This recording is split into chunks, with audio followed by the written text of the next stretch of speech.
Aleister Crowley, some people may have little bells ringing in their head of like, this guy sounds familiar, and there could be a number of reasons why that is.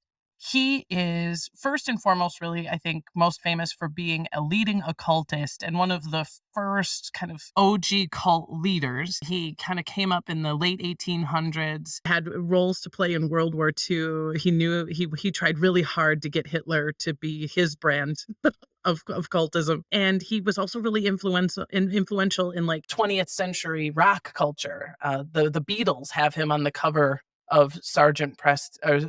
Pepper's Lonely Hearts Club Band. He's one of those figures in the back. Led Zeppelin carved one of his phrases into their album. He held records for mountain climbing. He wrote books of poetry. I mean, he is somewhat of a ubiquitous character. But he's also a rotten bastard, and he was a sexual sadist, and he influenced a lot of nasty bastards like Charles Manson and L. Ron Hubbard can kind of start some of their fuckery, reflected some of Aleister Crowley.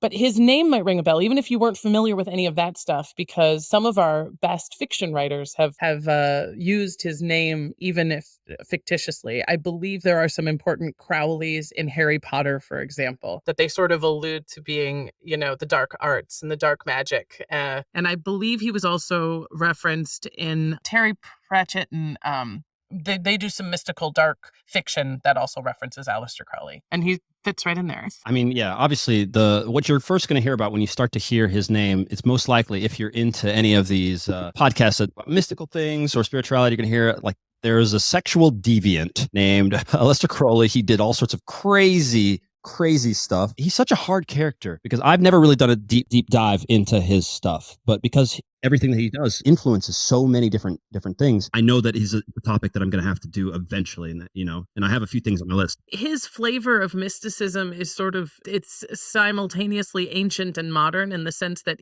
he harkens back to ancient Samaria and, pre-Roman sort of mystical icons and gods and figures and spirituality. But he also relies on really difficult, intangible things like astral projection. So what this means is that if Aleister Crowley, living in 1890, claims while on vacation in Egypt to be hearing the voice of the ancient god Horus, and then writes down some documents in a spiritual state in which he was saying he was hearing from the ancient god Horus, he then presents these scrolls to other people saying, this is an ancient scroll with ancient wisdom in it. You know what I mean? And he may even deeply believe that. And the person receiving it may even, knowing exactly how it happened, believe that deeply. But then all of a sudden, here you are, as something like a fact finder, a historian being like, what the hell is all this shit? Where'd it come from? Well, what do you take from his most famous quote there? Do what thou wilt. I mean, there's more to that phrase, but what do you take from that, actually? It's crazy, right? Because you say there's more to that phrase, and there is, but the rest of that phrase is do what thou wilt. That is the whole of the law. So the rest of that phrase is the rest of this phrase. You already heard the important part. Do what thou wilt. And that do what thou wilt is what was carved into like the side of a Led Zeppelin album. And that's the issue with I think a lot of spiritual things that can be interpreted and that are intended to be interpreted.